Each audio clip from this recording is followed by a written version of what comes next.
The senator from Oregon.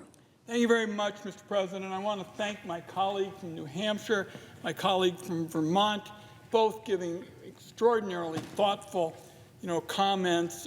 The reality is, when you talk about these deals, what you're really talking about, the Trump agreements, is essentially giving our country a few lines scratched on a napkin. There is very little there. And I so appreciate my colleagues seeking to free our citizens from crushing new trade taxes, courtesy of Donald Trump's tariffs. He slapped tariffs on things people buy from scores of countries. So he's hit cars and car parts, aluminum, beer, food, and clothing. The list goes on and on.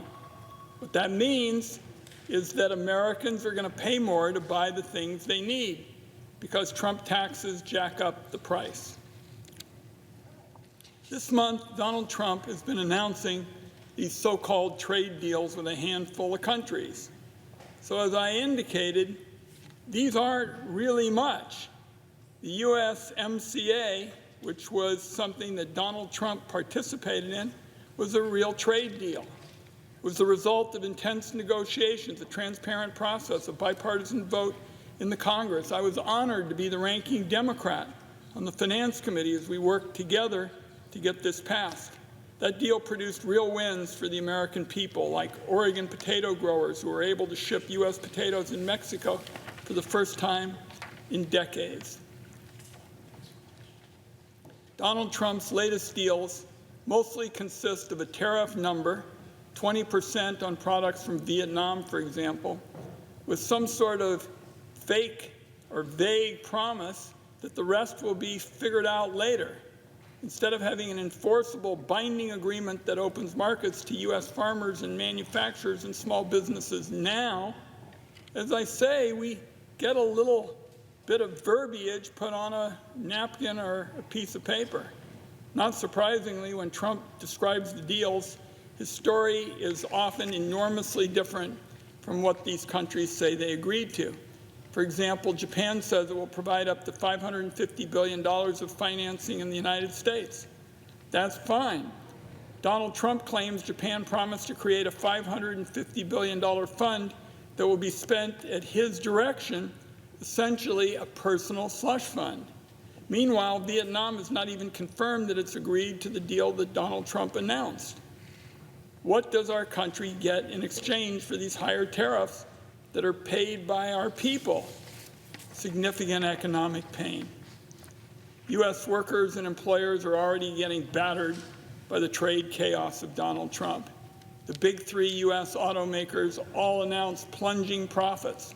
General Motors lost more than $1 billion due to tariffs. Instead of making U.S. automakers better off, his new tariff scheme is going to make cars and trucks, our cars and trucks, more expensive compared to Japanese competitors. It's going to get worse. Because of Donald Trump's endless flip-flops on tariffs, the real cost of his trade taxes are going to go fully into effect in coming months. Donald Trump can do all this because he basically goes off, does his own thing, and is claiming emergency powers to pursue the tariffs. My colleagues and I are proposing straightforward legislation to clarify the president's emergency powers. We say they've got to be used in emergencies and can't be used to put tariffs on the things Americans buy from other countries. A number of our Republican colleagues have supported Senator Shaheen's proposal in the past. Putting a check on the president's power to land us in trade wars didn't used to be a partisan effort. Senator Welch, Senator Markey, a number of my colleagues and I want to exempt small businesses from having to pay Trump's emergency tariffs.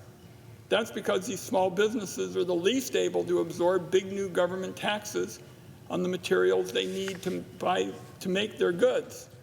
The bill my colleague Senator Shaheen and I are trying to pass today would rein in some of Donald Trump's worst impulses. The Shaheen legislation would clarify that the laws on the books were never meant, never to be a blank check for the president to abuse tariffs by using them as a punishment against a country, maybe multiple countries, that are hurting his feelings. At the same time, my home state of Oregon is fighting these tariffs in court, with arguments that will happen tomorrow. Donald Trump and his billionaire allies aren't going to feel the impact of higher tariffs. So I guess that may be why they don't care about the millions of Americans who do care deeply and can't afford higher costs. Congress and the courts have to make clear that the tariff roller coaster in America has got to be stopped. I thank my colleagues for their leadership on this issue. I yield the floor.